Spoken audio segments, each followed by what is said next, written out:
সরকার প্রতিবেশী দেশের সঙ্গে সম্পর্ক স্থিতিশীল করতে চায় বলে জানিয়েছেন স্থানীয় সরকার মন্ত্রী মির্জা ফখরুল ইসলাম আলমগীর। তিনি বলেন, রোহিঙ্গা ইস্যুর সমাধান এবং বঙ্গোপসাগরের নিরাপত্তা জোরদারে কাজ করছে সরকার।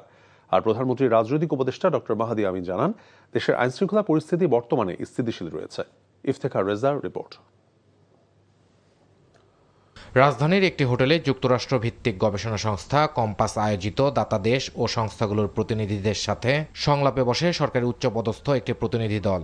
উদ্দেশ্য বাংলাদেশে বৈদেশিক বিনিয়োগের পথ সুগম করা। সেই সমস্যাগুলো এখানে বলা যায়, যেমন যেহেতু বৈঠক শেষে স্থানীয় সরকার মন্ত্রী ও বিএনপি মহাসচিব মির্জা ফখরুল ইসলাম আলমগীর সাংবাদিকদের বলেন, দেশে বর্তমানে জ্বালানি সংকট একটি বড় চ্যালেঞ্জ, যা মোকাবেলায় কাজ করছে সরকার। তিনি আরও বলেন, একই সঙ্গে বঙ্গোপসাগরের নিরাপত্তা জোরদারেও গুরুত্ব দেওয়া হচ্ছে।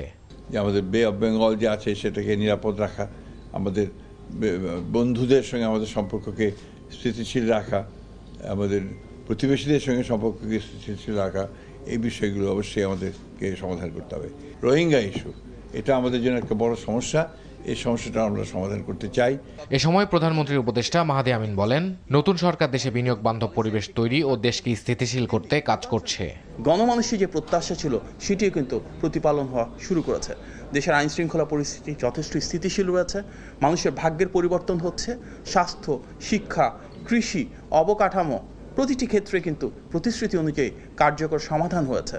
ইউরোপীয় ইউনিয়ন চেম্বার অব কমার্স বাংলাদেশের চেয়ারপারসন নুরিয়া লোপেজ আশা প্রকাশ করেন, বাংলাদেশ ঘুরে দাঁড়াবে। So we have to focus on that and we have to work together to try to create that environment that will help Bangladesh to move forward. আয়োজকরা বলছেন, এ ধরনের আলোচনা অব্যাহত থাকলে পরিবর্তিত পরিস্থিতিতে সামনের চ্যালেঞ্জগুলো মোকাবেলায় কার্যকর পথ বের করা সম্ভব হবে। Iftekhar Reza, NTV news, Dhaka.